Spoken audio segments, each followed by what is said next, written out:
Baik, saudaraku, kita berjumpa kembali tentu saja di akhir dari semester genap. Tentu banyak karya-karya yang dihasilkan oleh rekan mahasiswa ya. Baik itu penelitian, perencanaan, atau studi kasus, atau mungkin studi ulang, project planning dan sebagainya.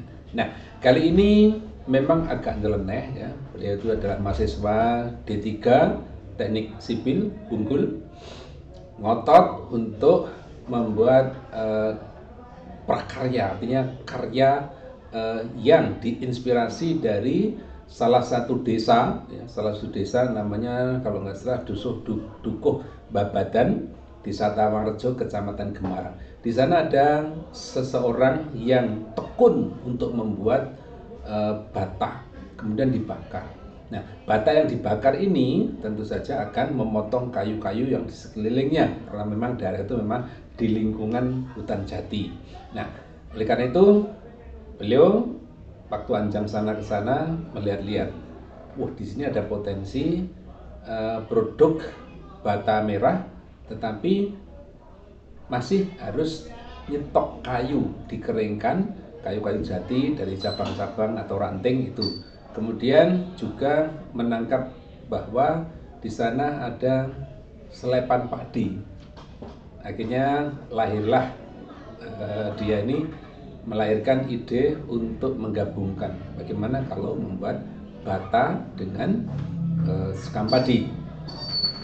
Kombinasi dari beberapa konsultasi akhirnya diputuskan untuk mencoba untuk membuat bata hebel dengan campuran agregat sekam padi. Nah, pernah kita undang, judulnya mahasiswa edan gitu. Pernah kita undang saudara-saudara ini, memang ya sukanya memang seperti itu, tetapi itulah sudah menjadi talentnya ya. Nah, kali ini kita hadirkan karena karya itu sudah menjadikan TA ya. Jadi menjadikan TA-nya dia, kemudian sudah diujikan dan sudah di laboratorium sudah. Nah, sekarang ini rupanya dia sedang mengerjakan penuh ya, dipilihnya ukuran yang standar dan ukuran khusus. Ya, kita sapa Agung Rizky. Ya, baik Bapak Joko. Gimana, Agung, sehat? Alhamdulillah. Keluarga? Keluarga sangat luar biasa. Pacar? Pacar belum ada sampai hari ini. Kenapa? Kok nggak laku? Saya nggak tahu Pak ya, apakah ini suatu apa saya nggak tahu Pak. Tapi yakin ada? Yakin ada. Tidak percaya karena memang belum ada. Cuma belum ada sih. Lah ya, nggak percaya kan? Atau mungkin kurang ikhtiar. Kurang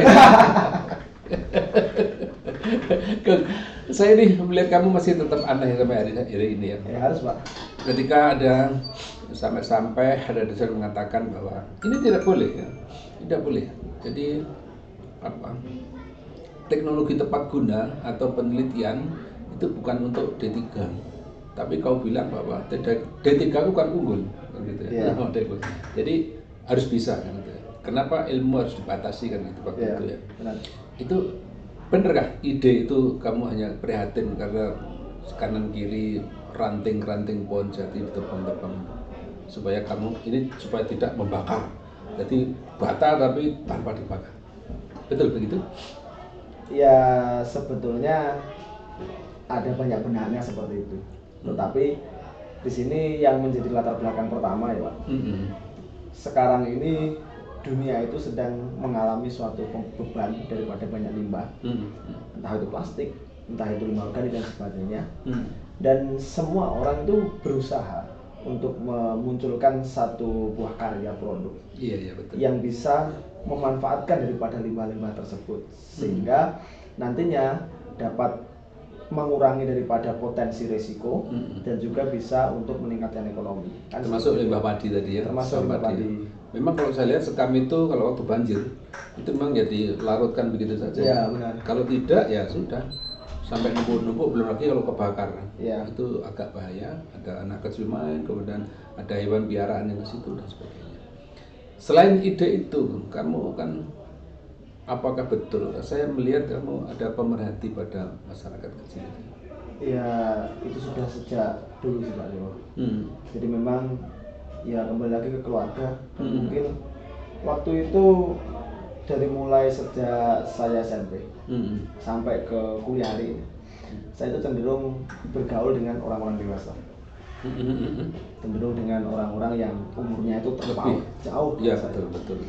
Dari hal itulah yang akhirnya ketika saya menjadi masyarakat ya, sebagai generasi bangsa, ibaratnya seperti itu ya, generasi bangsa, toh kenapa saya tidak berusaha untuk memberikan kepada apa yang saya bisa lah untuk bisa membantu masyarakat.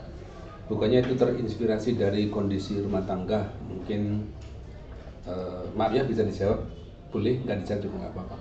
Biasanya orang dari kondisi rumah tangga, bagaimana cara manajemen kalau zaman sekarang ya, manajemen rumah tangga dari ayah, dari ibu, kemudian lahirlah skeptik, tapi skeptik positif bisa menjadi pemerhati lingkungan. Kalau yang negatif mungkin bisa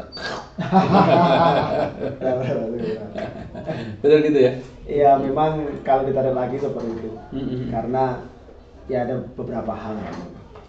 Tapi di antaranya juga ya? Di antaranya juga faktornya itu. Atau mungkin juga lingkungan. Kamu lahir di Ponorogo, daerah tandus ya? Saya lahir di Ponorogo. Sama. Dari Bungkal ya? Iya, dari Bungkal. Dari Bungkal. Ada punden apa tuh namanya? Kura-kura gitu ya? Waduh, saya nggak paham seperti itu, Pak. Sudah nggak ada ya? Sudah nggak ada mungkin yang kamu lahir? Masih ada. Iya. Jadi Sendang itu masih ada sampai hari ini. Desa saya di Sapager. Oh iya, di Sapager. Tapi mungkin juga kan itu dikembangkan di Sapager, tidak di desa di Tawangrejo atau gimana? Iya, sebenarnya bisa. Cuma kemarin tuh di Tawangrejo kan karena memang saya kesulitan juga waktu Pak Joko ya. Iya. Bagaimana? Mungkin dosenmu kelahiran di sana. Ya saya bantu Pak Joko. Iya.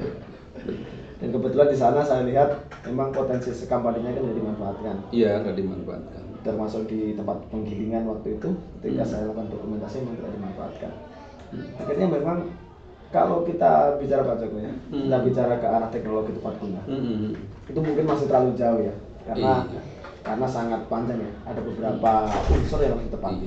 Ya panjang pendek tergantung orangnya. Ya, kita yang praktis saja kan nggak perlu sampai. Iya. Ada campuran langsung dicampur jadi diuji coba. Tapi kalau yang teoritis kan, wah ini harus ada description yang lain. Nah, Gung, oke, saya bisa terima. Ada tantangan nggak ketika kamu D3? Iya. Gitu. Terus kamu ngotot membuat itu dan tertarik akan campuran seperti itu. Padahal itu kalau dinaikkan lagi menjadi dipegang oleh sarjana misalnya, menjadi penelitian mulai dari strain cake-nya, kemudian perbandingan fast dan sebagainya. Nah ini kan sebenarnya ada aturannya. D3 itu mungkin sebatas visualisasi saja, yang sampai ke D4 itu adalah sampai batas ke analisis misalnya. Iya. Kalau tantangan sih pasti ada Pak Joko ya. Tapi ada yang dirahasiakan ya. Ya ada beberapa hal lah itu. Karena prinsipnya seperti ini Pak Joko ya. Kalau saya beberapa hari yang lalu tertarik dengan apa yang dikatakan Pak Nadiem Makarim dengan Kampus Merdeka. Kampus Merdeka yang artinya di situ kita diorientasikan, orientasi pendidikan itu mengarah pada produk. Nah, ini menurut saya menjadi suatu hal yang luar biasa ya. Jadi bagaimana kita itu bukan hanya membuat satu karya tulisan yang setelah itu tidak bisa digunakan. Iya betul. Tetapi ini adalah suatu karya yang nantinya mungkin berkelanjutan. Ada yang meneliti lagi. Kan seperti itu. Tapi bukannya ini dulu juga kamu niru dari para senior, buku-buku literasi, jurnal dan sebagainya. Kalau seperti itu ya benar, memang seperti itu. Kalau di Poltek kemarin teman saya yang nemuin, bukan saya, teman saya nemuin itu pembuatannya pakai abu skapadi untuk substitusi semen. Itu semen untuk fly ash lah. Kalau kita foam ya, tambahin foam supaya mekar, sehingga ya seperti bata-bata herbal yang sekarang itu, cuma ada kombinasi aja. Cuma memang kalau saya lihat hari ini, ketika tadi saya membuat campuran, itu dengan substitusi yang 10%. Dengan jumlah takaran yang sama itu 10% foam, 10% skapadi. Oh, skapadi. Dari total beratnya pasir, itu akhirnya menghasilkan 1,5 cetakan. Oh, 1,5 cetakan. Nah, sementara setelah saya perbandingkan dengan campuran yang sama, kadar yang sama, untuk sekam padinya 5%, itu hanya bisa untuk 1 cetakan. Oh iya. Hasilnya seperti itu. Berarti 0,5 menjadi setengah. Menjadi setengah. Selisihnya tetap setengah. Paralel ya. Paralel.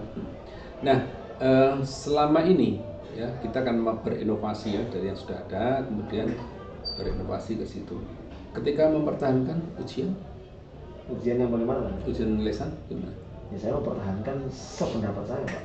Terus nggak jengkel gitu pengujinya, ini gimana? Ya kalau boleh jujur. Karena penguji ya, ikut uji ya. Karena penguji tidak tahu apa yang kamu buat gitu loh. Jadi narasi ya jangan blender gitu aja. Percaya nggak percaya ini Pak. Tapi arahnya penguji Pak Jokowi, mohon maaf ya. Arahnya bagus. Jadi saya diarahkan untuk berpikir 1000 langkah gitu. Maksudnya Seperti ini. Saya di sini hanya sekedar membatasi masalahnya, melakukan eksperimen, mencampurkan bahan bataringan ditambah skam dan form itu tadi, kan seperti itu. Tapi kemarin itu saya diarahkan berpikirlah kontinuitasnya bagaimana dan daya saingnya dengan produk lain bagaimana, sampai seperti itu. Ya itulah yang memacu saya akhirnya malam. Padahal kita berangkat dari lingkungan menuju ke faktor ekonomi. Ya.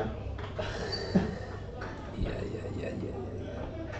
Tapi mungkin nggak kira-kira kalau di daerah yang kamu tuju itu kan pasir yang kamu pilih kan nggak ada. Nggak ada. Beli juga kan? Beli juga. Masih. Tapi sampai saat ini belum ya?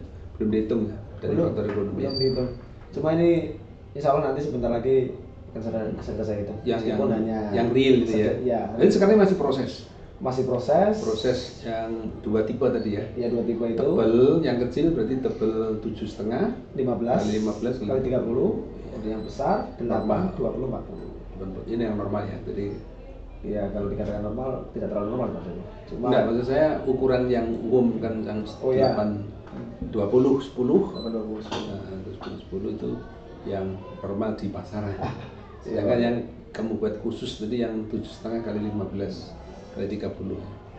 Kalau itu kan keuntungannya mungkin cukuplah dianggap tidak terlalu berat ya. Untuk konsumsi orang-orang desa di sana akan bagus gitu ya. Yang lain kesan-kesan yang aneh ketika ada nggak komentar dosen bahwa komentar penguji bukan dosennya. Komentar penguji yang lain. Kalau komentar penguji sebenarnya ini bagus. Sebenarnya bagus. Bagus. Ada yang kurang bagus. Kurang bagusnya apa? Karena di situ kan tinjauan kemanfaatan, saya ngambil judul kemarin. Kemanfaatan ya. Tinjauan kemanfaatan. Jadi harus ada aspek ekonomi, aspek sosial, dan aspek-aspek yang lain yang bisa untuk menunjang daripada pemanfaatan tinjauan. Apa saran Anda akhirnya? Untuk kabupaten ini? Untuk pertanyaan itu, saran itu. Kalau waktu itu saya tidak bisa menjawab ya, karena memang saya hanya fokus pada eksperimentalnya, belum sampai nanti pengembangan ekonominya. Ketika ada pertanyaan, kalau itu percuma kamu menulis ini, kamu bikin ini percuma? Ya saya berkata tidak percuma Pak. Tidak percuma gimana? Tidak percuma. Karena apa? Pembuatan skam padi ini itu baru dimulai kalau saya nemui jurnal itu tahun 2020. Itu pun tidak di Bataringan ya, dari Bataringan CLC ini. Dan ini meskipun nanti tidak berhasil ya Mama, tidak berhasil atau mungkin secara ekonominya tidak memenuhi persyaratan. Ini masih bisa digunakan untuk teman-teman Politeknik Negeri Malang yang di bawah saya. Artinya ketika kamu mengkhususkan pada fisik, belum sampai ke ekonomi. Biar teman-teman berikutnya melanjutkan. Iya. Atau mungkin kamu kuliah lagi nanti bisa menjadi skripsi sampai ke tesis. Aduh, insya Allah. Loh, bisa jadi karena nanti itu memang yang kamu sampaikan tadi bahwa di kampung itu banyak ya. Iya. Sumber daya skam banyak, kemudian masih memungkinkan untuk dikembangkan. Dan kampung itu seingat saya dulu dicampur dengan tanah. Kemudian dibiarkan sampai 24 jam itu langsung dipakai lantai. Berarti lantai dari tanah itu enak, adem, halus. Sebenarnya itu juga menjadi satu latar belakang Pak Joko. Ya karena rumahmu dulu dari tanah gitu. Podo Pak. Kalau kita menarik sejarah kan, saya sendiri melihat di kampung saya, bapak saya juga pernah ditambah. Seperti itu.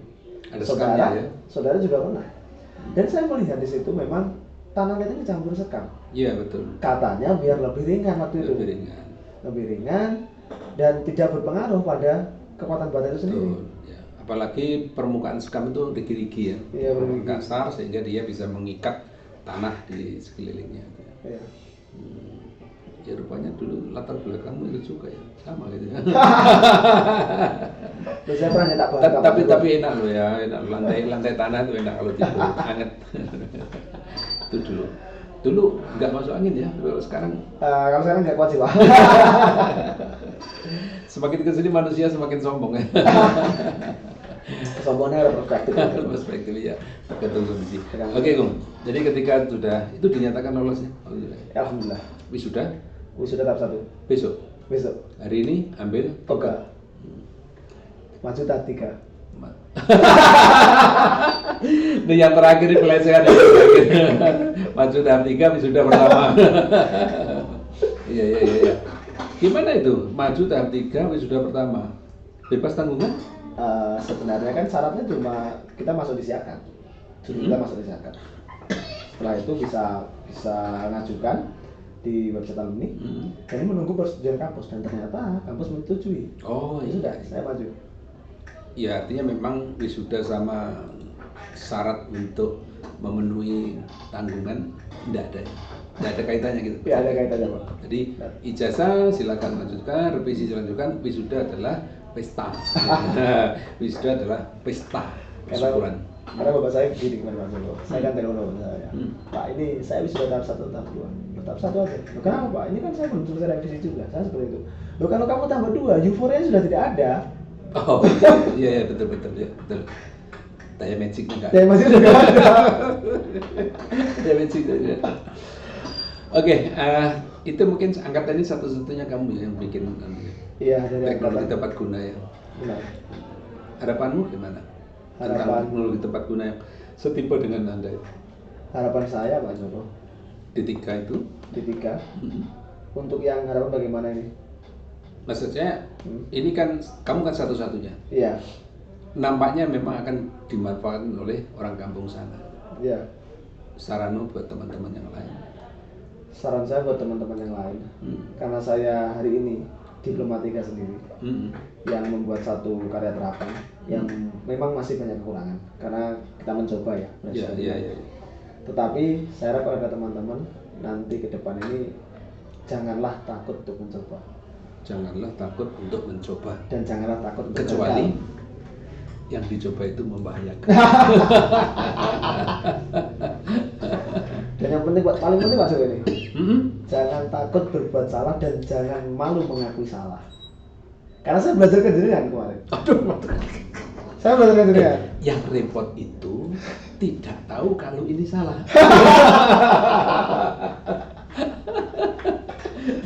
Jadi itu yang repot itu Bapak. Tidak takut, aku tidak tahu kalau ini salah. Tapi apapun semuanya itu ada hikmahnya ya. Iya benar. Saya belajar kemarin kan, selama bersama jenengan. Saya belajar untuk bagaimana sih penggunaan alat-alat ini bagaimana. Kok bisa sih sampai seperti ini penggunaan alat seefektif ini? Iya. Itu yang saya pelajari. Dan itu, saya yang mengaku saya belum bisa. Seperti itu. Untungnya kok saya tidak merasa untuk menjadi guru dan instrukturnya. Kalau saya tahu muridnya kayak gini nggak jadi. Karena online Pak. Iya.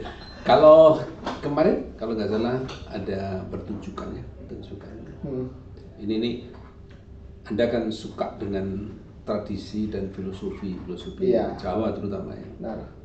Ada beberapa adegan-adegan ketika gebyar seni di penutupan Dies Natalis ke-40. Iya. Itu kalau nggak salah kan lakonnya semacam Banjaran Bathara Kala sampai ruwatnya dilanjutkan dengan Esta Broto ya. Iya. 8 kunci atau pedoman sebagai seorang pemimpin. Yang kamu ketahui tentang hal itu? Terkait hal itu Pak Joko. Memang saya suka wayang ya. Meskipun saya jurusan teknik, memang saya suka wayang. Dengan kemarin ada pertunjukan, saya juga nonton sampai akhir Pak Joko. Sampai tuntas. Sampai selesai kukut semua Pak, saya baru pulang Pak. Iya, kalau nggak tuntas kamu nggak dianggap murid ya. Ya pertama kalau Banjaran Kala, jujur saya baru lihat. Iya. Karena saya belum pernah nonton dari awal. Kalau Banjaran Kala baru. Tapi paham ya dengan narasi bahasa Indonesia. Alhamdulillah, paham. dari 4 nafsu itu dan sukma sejaknya saya paham. Terus setelah itu Hasta Brata, ini yang poinnya saya. Hasta Brata atau Poin saya Ima di Hasta Romo Brata. ya. Karena 8, Hasta itu 8, Brata itu berlaku atau tindakan pemimpin, dan kita semua pemimpin kan seperti itu. Kita semua pemimpin ya. Nah ini bekal yang menurut saya sangat harus ditancapkan benar Pak di dalam diri. Setelah mengenal Hasta Brata, lusa diwisuda. Ya, dan setelah itu bermasyarakat dengan adanya Hasta Brata tersebut. Topong rame kan itu. Topong rame. Jadi tidak di padepokan aja, tapi keluarlah. Cukuplah Nah. kamu 3 tahun menyecep ilmu di padepokan teknik sipil. Ya. Nah, setelah itu tak wisudan dharmakan pada masyarakat. Nah, itu Pak Joko. Tapi kalau nggak salah saya dengar Agung sudah mulai merintis dengan desain bangunan. Kalau ya itu benar Pak Joko. Di Ponorogo kan? Banyak. Jadi seperti ini ya. Saya sedikit cerita ini. Saya dulu STM. STM Jenangan Ponorogo. Di situ saya kebetulan jurusan teknik gambar bangunan sebelum saat ini berubah ke DPIP. Oh, teknik bangunan. Teknik gambar bangunan. Kan ada 2, konstruksi kayu dan gambar bangunan. Engineering ya. Terus saya ngambil itu, akhirnya mungkin Tuhan juga ya Pak Joko ya. Jadi saya senang ngopi jujur Pak Joko. Saya senang ngopi, senang keluar rumah, dan bahkan jarang di rumah. Iya. Benar saya. Tapi dari hal itu, efek yang saya dapat apa sih? Saya di situ bertemu berbagai orang Pak Joko. Kebinekaan, keberbedaan. Nah di situ artinya kita merendah ya, dalam arti gini, bukan merendahkan diri tidak, tapi kita pada level tertentu kita menyelaminya. Iya benar.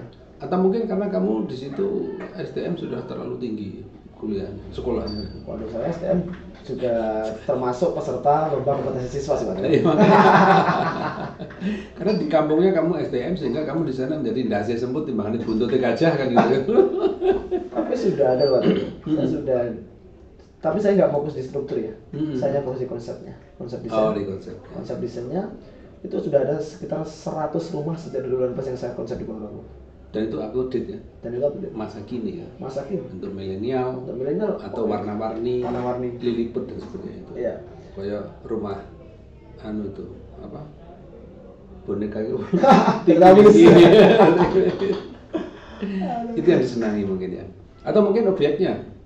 Masyarakat sana banyak yang TKW atau apa, TKI. Iya, banyak memang di daerah Ponorogo itu memang banyak yang TKW. Jadi dia suka paduan modernis ya. Modernis. Ketika pulang dia kepingin punya rumah seperti ini. Benar. Kebetulan kamu mengawali di sana. Kebetulan saya mengawali di Ponorogo, tetapi hari ini alhamdulillah ada juga yang kemarin itu sempat dari Tulungagung, dari Kalimantan, terus dari Banten. Dompet kandel sebenarnya ya. Tapi habis terus Pak. Gimana sih urung kandel? Makanya diperlukan ruatan kemarin Mas Joko. Agar di rumah. Iya. Harus itu. Iya betul. Yes, semua sisi lah, semua lini ya. Kayak kemarin tuh kan ada simbol juga ya, si Dalang bersama temannya untuk mencari apa ya, bunga ya. Bunga kenongo, kandil dan mawar merah putih. Mawar gitu ya. Jadi mawar itu artinya memang hidup ini mawarno-warno ya. Bermacam-macam lah modelnya. Terus ada kenongo itu artinya kenongono, kenong ini. Silakan saja, hidup itu adalah pilihan gitu ya. Tetapi kandil. Terus aja. Jadi selalu mengingat dari mana asal mula. Kekandilan pada firman Tuhan itu. Jadi sudah komplit kita pikir. Orang bilang, sekat staman wakeh. Dan tidak semuanya berkembang, berbunga kan itu ya. Ya tiga-tiganya itulah. Jadi itu adalah simbol-simbol dan kemarin yang terakhir kalau nggak salah dengan mantra rubat. Iya, mantra rubat. Di Banjaran Bathara itu ya, itulah sebenarnya waktu yang menguasai diri kita. Kemudian pemanfaatan yang salah akhirnya begini, yang benar akhirnya begini. Kemudian yang salah kan kembali lagi pada mulih-mula niro asalnya. Itulah sebenarnya makna ruwat itu. Kalau sudah diketahui permasalahannya kan gampang untuk menyingkirkannya. Iya. Kita melamar seseorang kalau nggak tahu masalahnya kan. Iya bisa Pak. hancur di belakang. Waduh, Pak, ini termasuk penyindir Pak, karena saya belum punya sama sekali Pak. Loh, ini pitutur malahan ya. Kenali dulu baru dilamar gitu. Baik sahabat-sahabat, mungkin satu pesan ya untuk teknologi rekayasa tepat guna tadi untuk teman-teman, silakan. Teman-teman, terkait dengan apa yang telah saya lakukan, teknologi tepat guna tersebut yang saat ini sudah hampir jadi, karena ini menjadi satu sarana ya bagi kita untuk bisa berkecimpung di masyarakat, untuk mengenalkan iptek di masyarakat, untuk menumbuhkan budaya iptek di masyarakat. Maka ke depan adik-adik saya yang akan melakukan skripsi ataupun TA ataupun yang lain-lain, bisalah untuk mengembangkan daripada teknologi tepat guna tersebut, supaya kita hidup ini mempunyai karya. Kita hidup ini tidak hanya sekedar hidup, tapi urip itu urap, seperti itu. Urip urap anguripe. Nah, Tuh malah kasih ditutup. Baik, saudara sahabat-sahabat semuanya, itulah salah satu contoh dari teman kita yang mengambil teknologi tepat guna atau terapan ya. Dan suatu harapan kita bahwa kalau boleh saya sampaikan pada saudara semuanya, untuk mengabdi, untuk menciptakan karya tidak perlu nunggu ijazah. Kapanpun jika punya teknologi tepat guna, di mana masyarakat perlu, disitulah Anda diperlukan kehadirannya. Terima kasih. Pak Joko, Gimana? kata-kata terakhir ini sangat berkesan. Yang mana? Memang tidak perlu kita tuh menunggu kapan dan kapan. Kesuksesan bukan untuk ditunggu, tapi untuk dijemput. Dijemput. Nah, seperti itu. Dan tidak perlu ijazah. Dan tidak perlu ijazah. Ijazah hanya sekedar kertas Kertas. yang nanti kita akan tinggalkan semua. Dan yang penting adalah pembuktian ijazah tersebut. Betul. Apalagi yang kertas rukun kematian, apa kertas sertifikat kematian. Kita sendiri nggak nemu. Pokoknya kuat menguatkan Indonesia. Terima kasih.